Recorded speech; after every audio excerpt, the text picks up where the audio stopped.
How to fix Google Play services keeps stopping.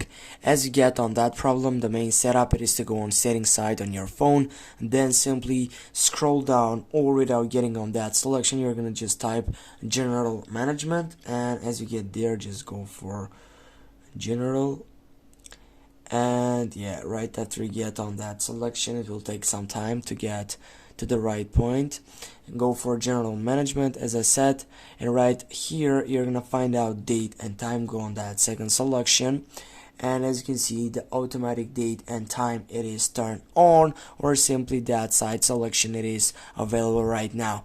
The main point, as you get right here, it is to fully sure and get now that this is on automatic date, because sometimes it is for passive system or a system which is manual, or something like for getting to your side section or your opinion.